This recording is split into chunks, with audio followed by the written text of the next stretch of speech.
ارے 20 سال 22 سال کی عمر میں سفید بال اور یہ بوڑھے لگنے لگ گئے.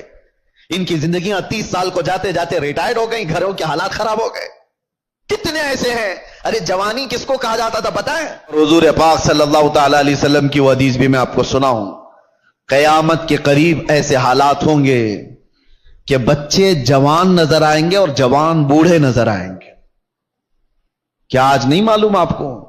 بچوں کے اندر جو حرکتیں ہیں وہ جوانوں سے کی جیسی ہیں. 6 سال کے 7 سال کے بچے بالغ لوگوں کی باتیں کرتے ہیں. جوانی ابھی سے آئی ہوئی لگتی ہے اور جوانوں کو دیکھو یہ سب ٹوٹے بکھرے ہوئے. ارے 20 سال 22 سال کی عمر میں سفید بال اور یہ بوڑھے لگنے لگ گئے. ان کی زندگیاں 30 سال کو جاتے جاتے ریٹائرڈ ہو گئی. گھروں کے حالات خراب ہو گئے. کتنے ایسے ہیں. ارے جوانی کس کو کہا جاتا تھا پتہ ہے؟ 40 سال کے بعد جوانی شروع ہوتی جس کو مضبوط جوانی کہا جاتا. آج 40 سال میں بوڑھا ہے آدمی, بوڑھا ہے. قیامت کے اتنے قریب ہم آ چکے. میرے آقا نے فرمایا تھا ایک دور آئے گا کہ جب بچے جوان نظر آئیں گے اور جوان بوڑھے لگنے لگے. ان حالات کا باریکی سے آپ مطالعہ کرو میرے عزیزو. اب ہمیں تقریروں کے اعتبار سے کوئی ایک مقرر ایک خطیب سمجھ کر کے ایک ٹرینڈ کے حساب سے مت لو. میرے پاس اب وہ فن بھی نہیں ہے, نہ میں اپنے الفاظ سے چمکا کر کے کسی کے اوپر دباؤ ڈالنے کے لیے تقریریں کرتا ہوں. نہیں, ایک درد نکلتا ہے آج امت کے لیے خاص طور پر. بہت جلدی وہ دن بھی آ جائے گا, شاید اعلان ہو جائے کہ ہم بھی مر گئے, دنیا سے نکل گئے. جتنے دن ہمارے باقی رہ گئے کبھی یہ خیال آتا ہے کہ بارگاہ مصطفیٰ صلی اللہ علیہ وسلم میں جانا تو طے ہے, مرنے کے بعد قبر میں منہ دکھانا تو طے ہے. اگر وہ نبی پاک صلی اللہ تعالی علیہ وسلم ہم سے پوچھیں کیا تو اس جگہ سے آ رہا ہے جہاں سے صبح سے شام تک مجھ کو گالیاں دی جاتی تھی؟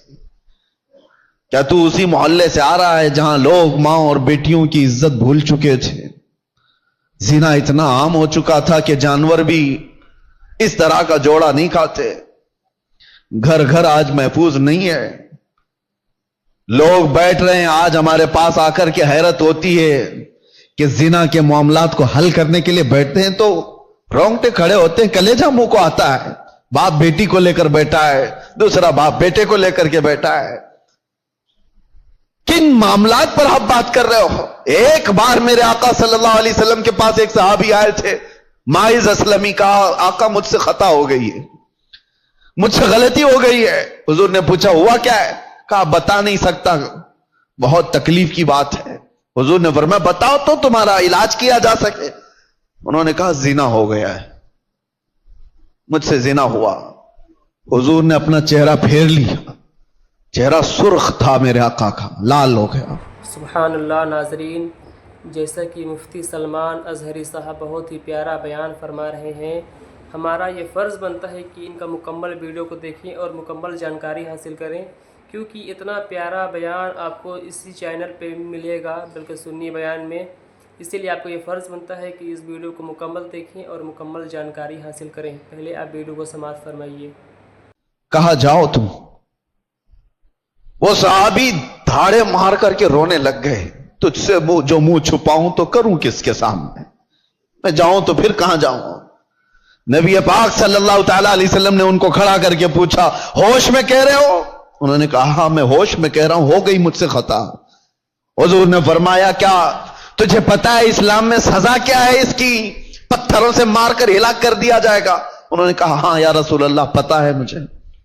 پھر بھی کہہ رہے ہو؟ کہا ہاں, اس آخرت کی سزا سے تو بہتر ہے کہ آپ مجھے دنیا میں پاک کریں.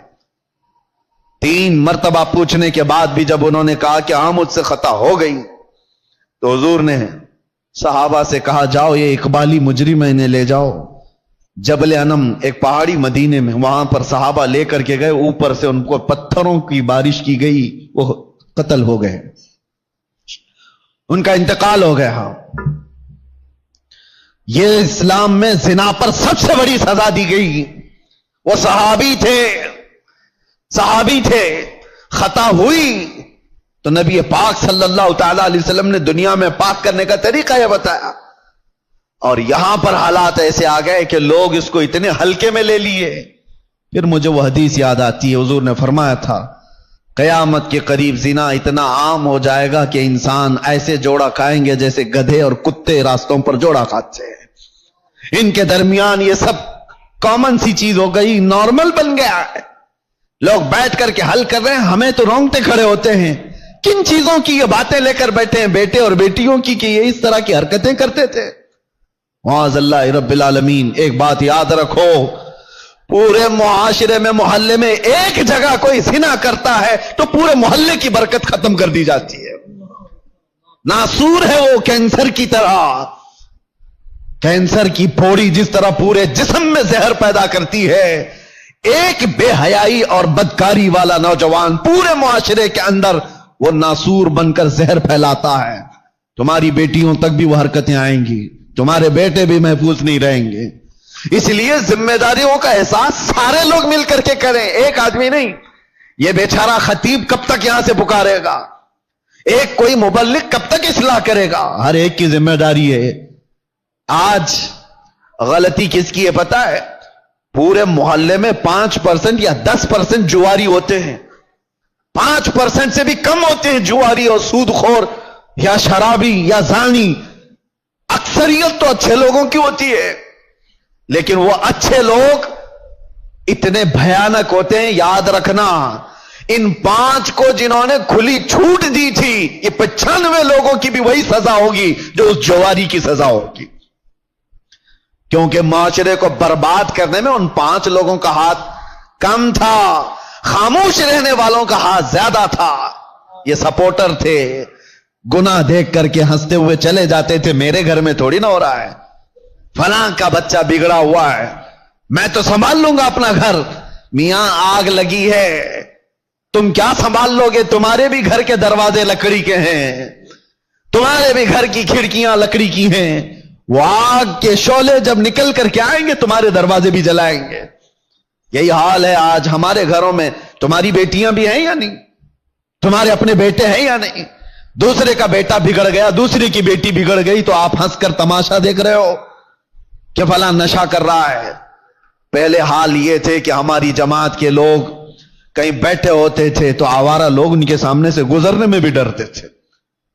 گزرنے میں انہیں ڈر لگتا تھا کہ بڑے لوگ بیٹھے ہوئے ہیں.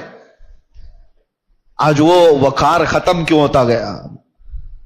اپنی ذمہ داری کا احساس جب بندہ ختم کر لیتا ہے تو اقبال نے یہ بہت پہلے کہا تھا، قوت فکر و عمل پہلے فنا ہو جاتی ہے تب کسی قوم کی شوکت پہ زوال آتا ہے.